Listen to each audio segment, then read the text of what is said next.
Hello नमस्कार दोस्तों, राधे राधे। क्या आप जानते हैं पंप में लीकेज रोकने के लिए कौन सा पार्ट लगाया जाता है? इसे मैकेनिकल सील कहते हैं। आज हम मैकेनिकल सील के पार्ट्स के बारे में जानेंगे और समझेंगे कि यह सील लीकेज को कैसे रोकता है। वीडियो में अंत तक बने रहें, विधिवत हम आपको ड्राइंग की मदद से समझाएंगे। यह हमारी पंप है, आपको दिखाई दे रहा है सेंट्रीफ्यूगल पंप है हमारी। इसमें हमारी मैकेनिकल सील की असेंबली इधर पे लगी होती है, जो आपको रेड कलर का आइकन वीडियो पे दिखाई दे रहा होगा।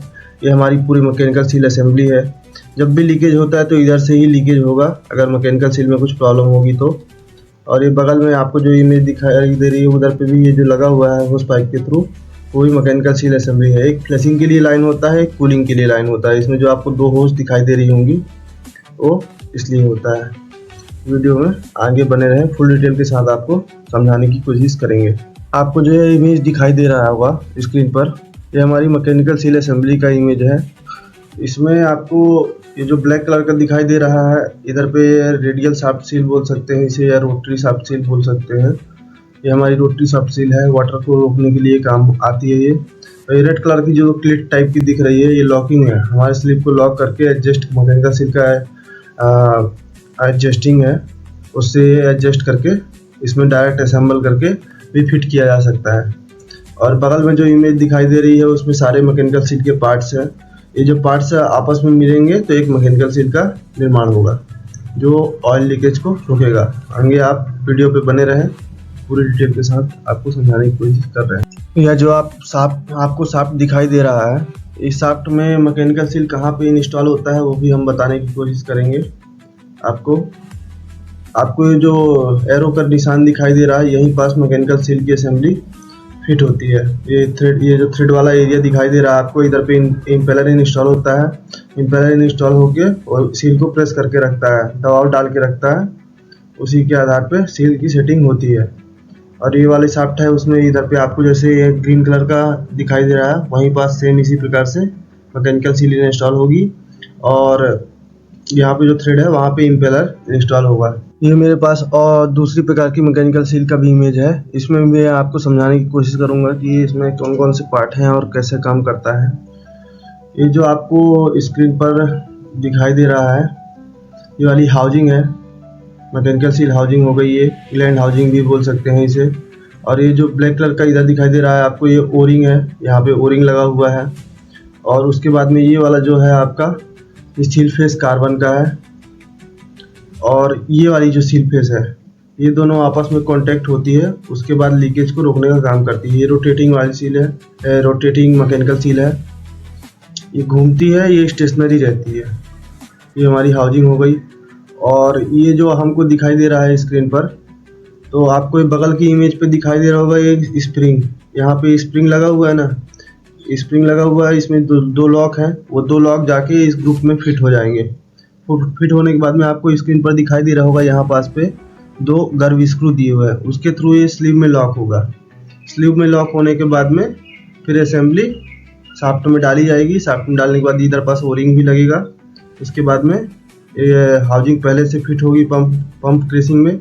उसके बाद में ये रोटेटिंग सील फिट हो जाएगा, फिर इम्पेलर टाइट कर दिया जाएगा। उसके बाद ये असेंबली पूरी तैयार हो जाएगी और लीकेज नहीं होगा। इसमें 3 mm के आसपास प्रेशर रहता है। जब आपस में दोनों सील दबाव बनाते हैं वो 3 mm के आसपास का प्रेशर बनता है। अगर ज़्यादा हम लोड देंगे तो हमारी मैकेनिकल सील टूटने का चांस रहता है, इसलिए इसको सावधानी से काम करें करने के वक्त। जैसा कि मैंने आपको पिछले वीडियो में बताया था कि वो हमारी वही सील की असेंबली का ये पार्ट्स है। इधर पे इस एरिया पे आपको स्प्रिंग लगेगा। ये जो आपको दो ग्रुप दिख रहे हैं ना, इसी एरिया पे वो बैठेगा। ये स्प्रिंग मैकेनिकल सील कई प्रकार की होती हैं, कई प्रकार के डिजाइन होते हैं। किसी में रोटरी में स्प्रिंग होता है, किसी में स्टेशनरी पार्ट में स्प्रिंग लगा होता है। हर जगह अलग अलग तरीके का इस्तेमाल किया जाता है, उससे कोई चिंता की बात नहीं है। बस इसका फंक्शन पता होना चाहिए कि कैसे कैसे इसको इंस्टॉल करते हैं। ये हमारा रोटरी पार्ट हो गया, ये स्टेशनरी पार्ट हो गया। ये सील फेस स्टेशनरी हो गई, ये रोटेटिंग सील फेस हो गया। ये जब ये आपस में दोनों कॉन्टेक्ट होते हैं और आपको ये ग्रुप दिखाई दे रहा होगा यहाँ पे, वो भी जाके इसको लॉक करने का काम करता है ताकि ये घूमे नहीं। ये स्टेशनरी के लिए है। और ये रोटेटने के लिए यहाँ पे जो पिन दिखाई दे रहा है वो इसलिए है कि ताकि वो स्लीव में जो आपको पिछले वीडियो में दिखाई दे रहा था वो ग्रुप वहाँ पे बना रहे। अभी हम मैकेनिकल सील के पार्ट्स के बारे में समझने की कोशिश करेंगे, इसमें कौन कौन सा पार्ट लगा होता है और क्या क्या नाम है उसके। ये हम पूरे पार्ट्स को ड्राइंग के आधार पे आपको बता रहे हैं। ड्राइंग में जो भी पार्ट्स के नाम दिखाई दिए हैं और जो भी होते हैं एक्चुअल में, वही इसके नाम है। जैसे आपको दिखाई दे रहा है पहला सेट रिंग, ये यहाँ पर से ये लॉक रिंग टाइप का है। इसमें गर्व स्क्रू यहाँ से इंस्टॉल होगा। यहाँ पे जो बगल में आपको इमेज दिखाई दे रही है, ये सेट स्क्रू है। और उसके बाद में ये हाउजिंग है हमारी, ये यहाँ पर इस एरिया पे वही रेडियल शाफ्ट सील इंस्टॉल होती है। ये हमारी स्प्रिंग हो गया, ये हमारा रिटेनिंग रिंग हो गया, ये ओ रिंग हो गई, ये भी एक ओ रिंग है, ये गैस्किट है, फिर ओ रिंग है। आपको ये ऊपर वाला एरिया का पार्ट पता चल गया। उसके बाद आप देख सकते हैं ये हमारा स्लीव है, शाफ्ट स्लीव। ये हमारी सील फेस है, ये भी हमारी सील है। ये दोनों जब आपस में कांटेक्ट होते हैं उसके बाद ही लीकेज को रोकने का काम करते हैं। ये जो ओ रिंग है इसके पीछे यहाँ से लगेगी, ये ओ रिंग यहाँ से इसमें लगेगी। इस प्रकार के से इसके कुछ पार्ट्स हैं, आपको अभी अब ड्राइंग की मदद से भी समझाएंगे। यह हमारे पास दूसरी मैकेनिकल सील का इमेज है और ये डिजाइन है। आप इसमें देख सकते हैं स्प्रिंग का टाइप दूसरा है। ये आपको इस स्लीव में पहले बुश फिट हो जाएगा, उसके बाद में ये जो हमारी मैकेनिकल सील असेंबली वो फिट होगी। और ये वाला बुश है जो उसके पीछे से लॉक करने का काम करेगा उसको। ये ओ रिंग है, इसमें अंदर इंस्टॉल हो जाएगी, ये वाले सील में, रोटेटिंग सील में, और ये इधर अंदर इंस्टॉल हो जाएगा। उसके बाद में जब वो इम्पेलर हम टाइट करेंगे लॉक करने के बाद, तो वो कंप्रेस होगा। उसके बाद ये सील का डिजाइन पूरा कंप्लीट होगा। उसके बाद यहाँ लीकेज नहीं होगा इसको। मैंने आपको जो पहले बताया उसमें मैकेनिकल सील असेंबली तैयार होने के बाद कुछ इस प्रकार से दिखाई देगी। आपको जो स्क्रीन पर दिखाई दे रहा होगा आप इसे देख सकते हैं। कुछ इस प्रकार से मैकेनिकल सील असेंबली हमारी पूरी तैयार होने के बाद दिखाई देगी। ये जो स्प्रिंग वाली मैकेनिकल सील है। मैकेनिकल सील पंप के शाफ्ट और पंप केसिंग के बीच लगाया जाता है ताकि लिक्विड बाहर लीक ना हो। आपको स्क्रीन पर जो दिखाई दे रहा होगा, जो सभी पार्ट दिखाई दे रहे हैं, ये सभी मिलकर लिक्विड लीक को रोकने का काम करते हैं। जैसे कि आपको यहाँ पर मैकेनिकल सील असेंबली का अंदर का पार्ट्स पूरा दिखाई दे रहा है।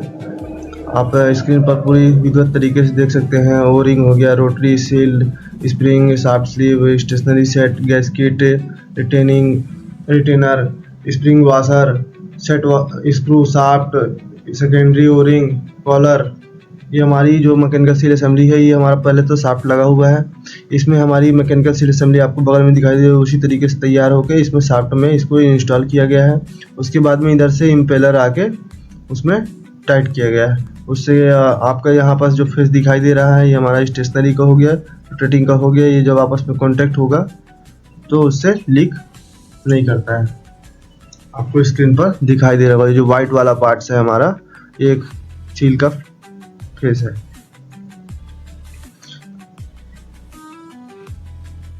ये हमारी युगल वर्मन की मैकेनिकल सील है, जैसा आपको स्क्रीन पर ड्राइंग दिखाई दे रहा है। हमने जैसा आपको बोला था कि हम ड्राइंग की मदद से आपको समझाने की कोशिश करेंगे। आप वीडियो में बने रहें। अभी आपको जो स्क्रीन पर दिखाई दे रहा है हाइलाइट्स इधर साइड में, ये ईगल वर्मन की डिजाइन की हुआ है मैकेनिकल सील है। और इसमें हमारे जितने भी हैं पार्ट्स दिखाई दे रहे हैं कि ये इस पार्ट्स के नंबर हैं। नंबर के आधार पे सारे पार्ट्स इसमें लगे हुए हैं। सबसे पहले समझते हैं कि ये जो ब्लैक दिखाई दे रहा है पूरा, वो है क्या।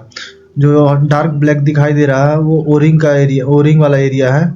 एक ये वाली जो ओरिंग है जो वो शाफ्ट में से लीक को रोकती है, शाफ्ट और स्लीव के बीच की लीक को रोकने का काम करती है।